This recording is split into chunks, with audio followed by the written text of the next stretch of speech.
Hey, Adam, Jeez, one why, thing. why do you think they're called bumpers, Gary?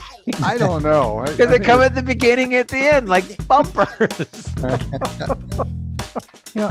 Alex, you're a marketing guy. Do you like that design behind Paul? Does that sweet logo thing look pretty cool to you? Hey, I forgot to hit the record button. Yeah, that's really professional, isn't it? Well, this is a professional podcast. I met her in a parking lot and was handed 2 little Yorkies. And the only person I knew that knew Yorkies was Paul. So I called Paul and said, Paul. Sweet Talk is a weekly 20-minute podcast brought to you by the Continuing Education and Workforce Training Division of Idaho State University's College of Technology. Find us on Apple Podcast, Spotify, and SoundCloud and subscribe today. Now it's time to get started with Sweet Talk. Hello, everyone. Welcome back to Sweet Talk, our weekly podcast here at Idaho State University's Continuing Education and Workforce Training. I am Paul Dickey, the Video Instruction Manager and Apprenticeship Coordinator here at Sweet. And as always, joining us and an integral part of our podcast is Gary Salazar, our director. Gary, how are you doing today? Paul, thank you. I feel integral. I'm sure there's a joke inside of that somewhere, but I can't think of it. Thank you so much for the introduction. What a great day this is. It's another Friday, and we're going to have a great guest with us today. Also joining us, however, is Angela Wilhelm. She's our fantastic marketing coordinator, working very diligently on finishing up our catalog for fall, too. Welcome, Angela. How are you doing? I'm doing really well. I'm very excited. It is Friday for us. Everyone tuning in, this will be released on a Wednesday. Today, we have a very special guest. We have Jamon Anderson, who is the General Manager of KISU. Welcome, Jamon. Can you tell us a little bit about yourself? Thank you. Okay, well, very general question. I have worked at Idaho State University for more than 20 years. I just stopped counting at 20. I worked at KISU for approximately 20. I started out as a student employee here, so I know a lot of people around campus. I became the general manager about 4 years ago. I've lived in Blackfoot most of my life, so I commute back and forth. I have a bachelor's degree from Idaho State University, and I'm currently pursuing a master's degree in public administration. I could certainly go on. I don't know if you want to know more about my personal life or if you'd like to know more about KISU, but be more specific with your questions and I'll be more specific with my answers. Okay, really cool. Right. He's getting to the point I'm there, going to be specific with my questions, Okay. Jamon. So KISU is our on-site Idaho State University radio station, but they're also basically an NPR station. Is that correct? So we are an NPR associate station. So when you hear of an NPR station, there are member stations that would be like your Boise State Public Radio or KUER out of Salt Lake.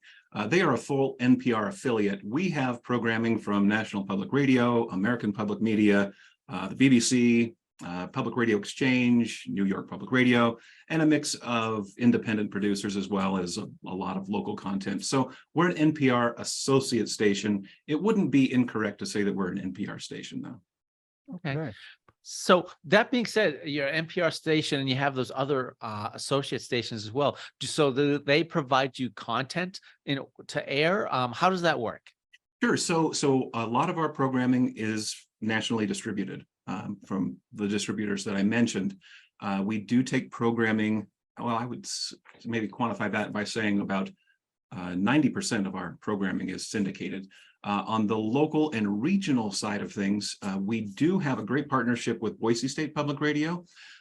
We air their flagship program, Idaho Matters. We air that each weeknight at 6 p.m. That's a 1-hour interview show that they produce at noon and then send us the files during the day. So we air it in the evening. We also affiliate with the Mountain West News Bureau, which is also a regional news consortium. And so that helps boost our local news content as well. Of course, inside those national programs like NPR's Morning Edition, or All Things Considered, KISU interjects local newscasts and other local news and interviews, stories, things like that from time to time as well. So does that answer your question, Paul? I think so. You have a lot of stuff that's given to you, but you also create a lot of the news items that you We sure do. Yeah. So a lot of the news that we create, I wouldn't say that we have a whole lot of news that we create. A lot of that comes from the national side of things. We do have those local newscasts. In terms of local content, however, we have a lot of local content. So I'd have to actually look at our, seems like I just lose track or can't count past 20, but I think we have about 20 or 21 local shows now. Some of them are produced once a month, some of them once a week. You know, and so we are really engaged right now with the ISU community. I think every dean on campus right now has their own show on KISU, with the exception of the College of Engineering, Science and Engineering, but we let them off the hook because they're generous supporters of ours anyway. So for example, this morning I had an interview with Dean Hunt. He's had a show now on KISU for 3 years, shortly after he arrived here on campus. You know, so he'll come in, have 2 parts to his show, and he'll have a industry leader interview, and then the second half of his show, he'll have a faculty interview. That's a similar formula for a lot of these shows. Sometimes they'll just bring in, you know, students that have been recognized or awarded, or they just want to talk about something fun or exciting happening in their department. You know, and so that we probably have about 10 of those ISU specific shows. We have a handful of music shows that have been produced here at KISU. We have a phenomenal show called The Nature of Idaho that's produced here at the studios of KISU with help from Leif Tapanella, who is the director of the Museum of Natural History, and then Peter Pruitt, who's the director of Zoo Idaho right down the road. They come in and do a weekly show, half-hour show, interview segment, and they have some fun news and trivia. That show was awarded an Idaho Press Club Award a few years back, and I think we're now in our 5th year of doing that weekly show. You know, I probably better look at my website, which is kisu.org, where we have all of our programs, because I feel like I'm going to be forgetting someone and someone's going to get mad at me. But in terms of local content and what typical public radio stations offer their audience, we have a lot. We have a lot. So that kind of like leads into, you have a lot of shows that you create, Yes. but you are what we would call a traditional radio station, you know, an airwave radio station. Do you produce any content for streaming or online services? That's a really good question. So everything that we air on KISU FM, and I should probably say that we have a transmitter here in Pocatello that services a lot of East Idaho, American Falls, Blackfoot, up through Shelley, and then we have 2 translators. We have one in Idaho Falls, another in Rexburg. The Rexburg translator reaches up to Battle Island Park, and we refer to that as, you know, the terrestrial signal. As far as our live stream, everything that you hear on the FM signal is also live streamed. So if you visit kisu.org, you click the play button at the top of the screen, you can hear exactly what's on the FM signal. You know, this term podcast, radio show, it's thrown around pretty loosely in the radio world, because all of our shows, with the exception of a couple of music shows because of copyright issues, they are put up online to listen to at any time. And then they're also you know, just beamed over to Spotify and other select podcast services so that they're housed there as well. And so, you know, in a digital form, I guess we sort of refer to these shows as the podcast, right? But you know, inside the station here, and for the FM signal, we call it a radio show. So Hey, you've you been brought there. up go ahead, Paul. No, go Sorry. ahead, Gary. Go ahead, Well, Gary. you mentioned something about translators, and just because there are neophytes like me out here, I'm saying, what language are you translating into? But I don't think that's what you mean, right? What is a translator? So it picks up the original FM signal and just translates it into another to another tower. So in this case, in Idaho Falls and in Rexburg, let's see, we're on the Manan Butte. Here in Pocatello, we're on Howard Mountain, and my memory is terrible. I cannot remember exactly where we're So at. it's extending your range is what the It's just- translator it's- helps you it's- do. Exactly. Got it. Got it. Nice, And, nice. and curiously, just one last follow-up on that one. If you have that kind of capability, then Jamon, can you continue to push it out, or are you limited geographically by how far that signal can go? Well, so when we apply for a license with the FCC, now KISU holds a non-commercial educational license. It's Okay. issued to Idaho State University.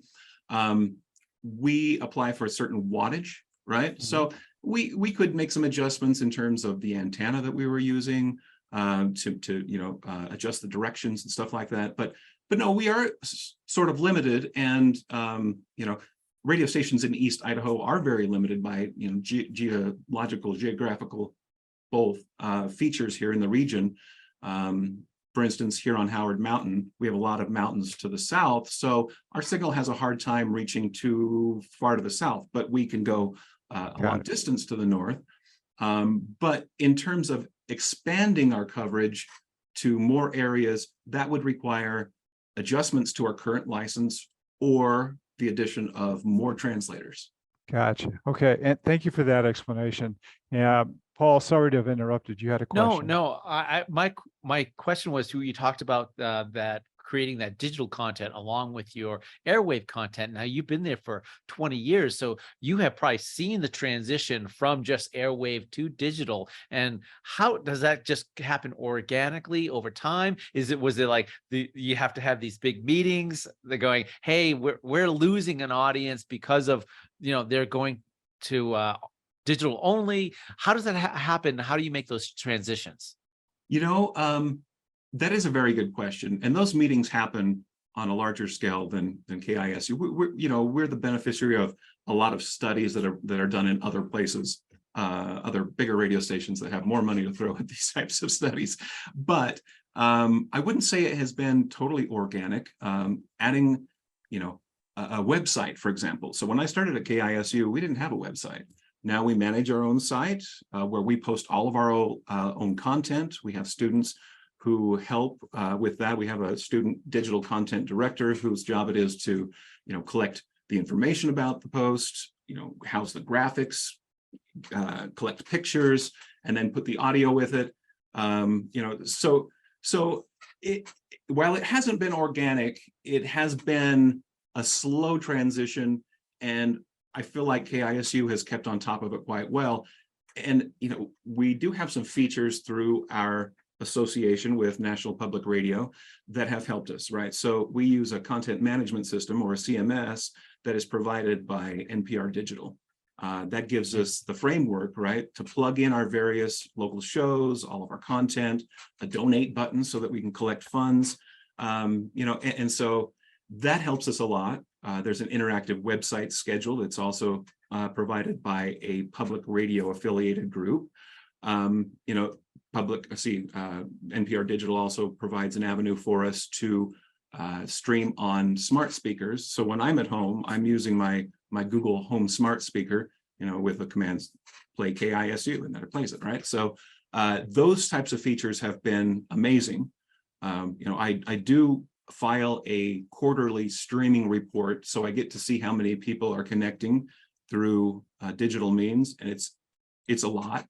And so I noticed the transition, and I can't say a transition because you can't count people on the FM side, right? So all you can do is a market survey, or purchase a market survey, I should say.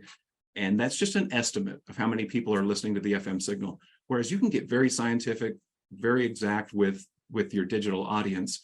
I'm going to back up and not say transition. I can just say our digital audience has grown exponentially over the last decade. Wow. Go ahead. That actually leads me to a question, Jamon.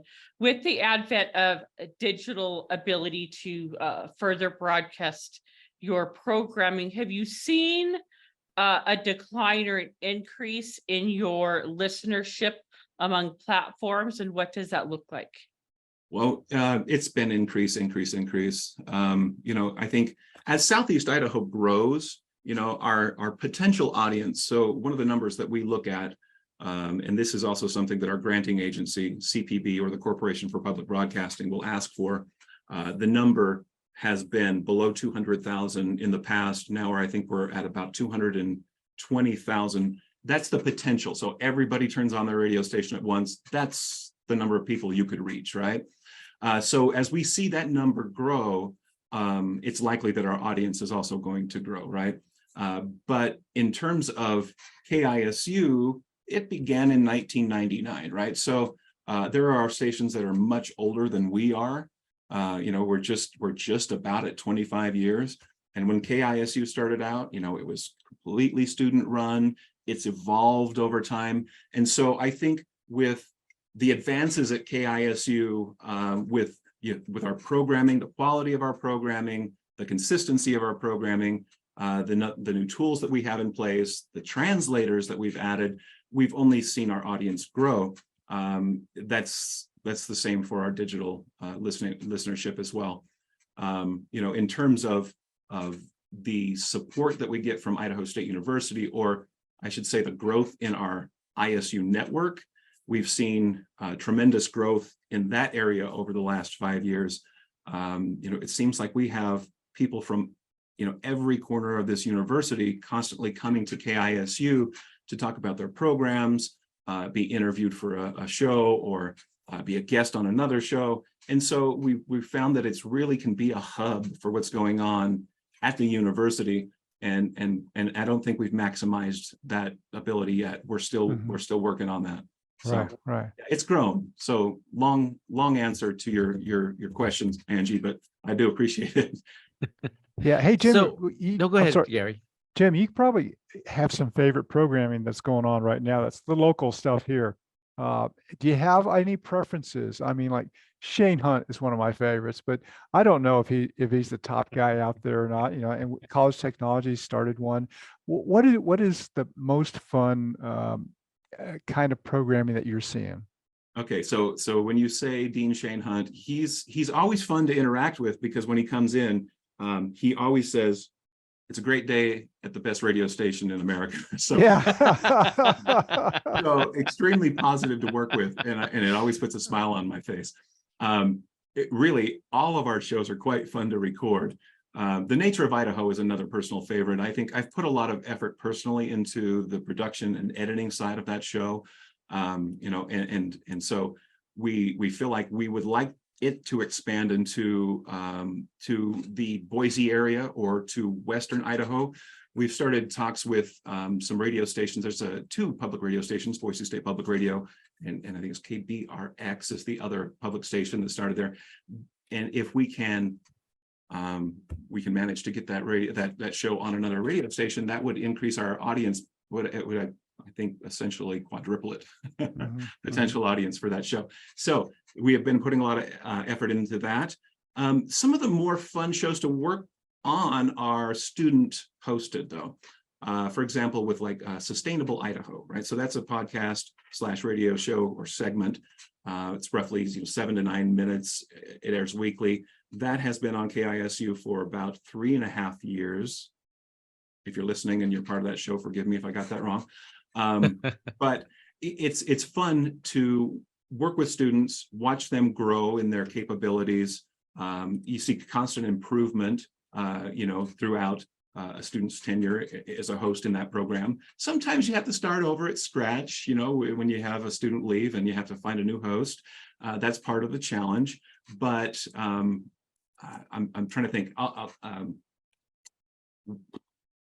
It's the Tech Tuesday, which is the ISU College of Technology show, is one that we started this March. Oh, that's been really fun to help get that off the ground. It's always fun to help them, as they're brainstorming about names or coming up with their show description. Okay, what's this show ultimately going to accomplish? And sometimes it takes a couple of shows before they kind of settle into, Sure. This is going to be our formula moving forward, right? Yeah. And that's so cool you say that too. And definitely you have change going on. And I'll just a plug for the College of Technology. They have a new dean, and Jerry Anhorn is going to be back here mid-August and probably be one of your guests. But Debbie Ronenberg, the interim dean, has done a fantastic job helping get this thing started. So I'm looking forward to seeing that grow too. Yeah, I love the plug for all the student shows. What a cool thing to see. I mean, that really also goes besides the outreach for community and all that goes directly to the heart of what our students are trying to get into. So good on you for bringing that on. That's super.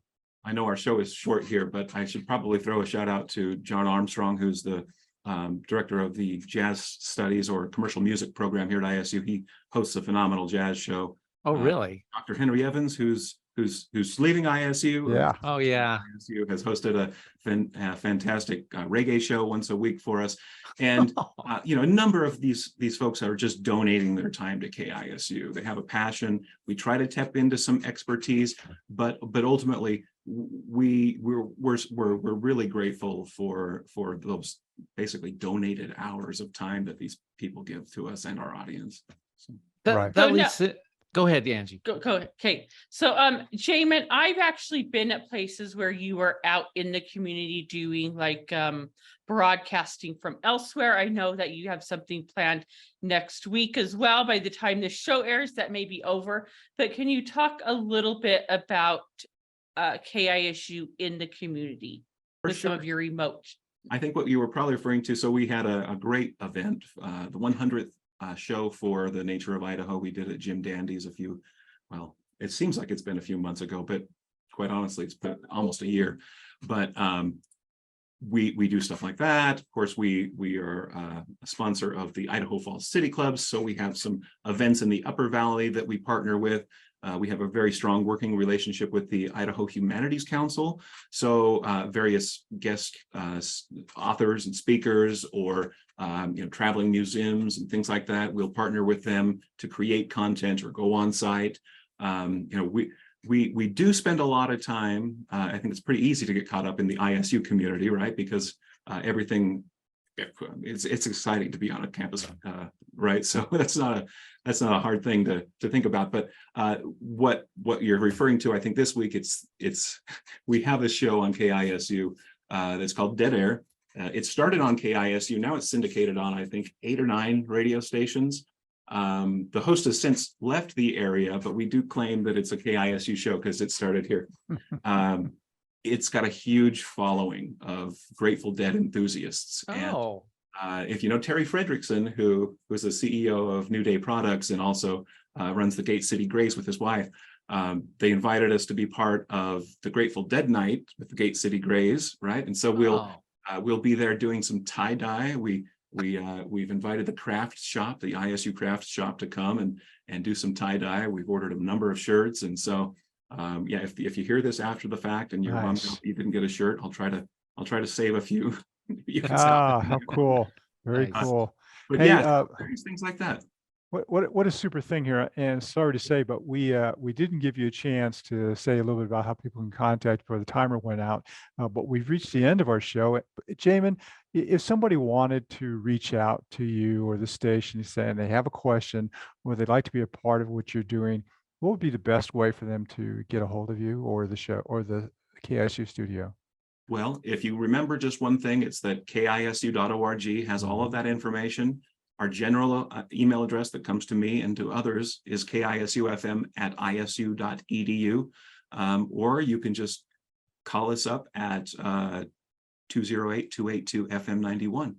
Oh, very cool. Okay. Hey, this has been awesome. Hey, Paul, Angela, sorry, but we got to wrap this up. We're at the end here, and we've had a good time talking with the general manager and the program director at KISU here at the university, Idaho State University. And Jamon, it's been wonderful hearing about you and what you're doing there. You're doing a fantastic job.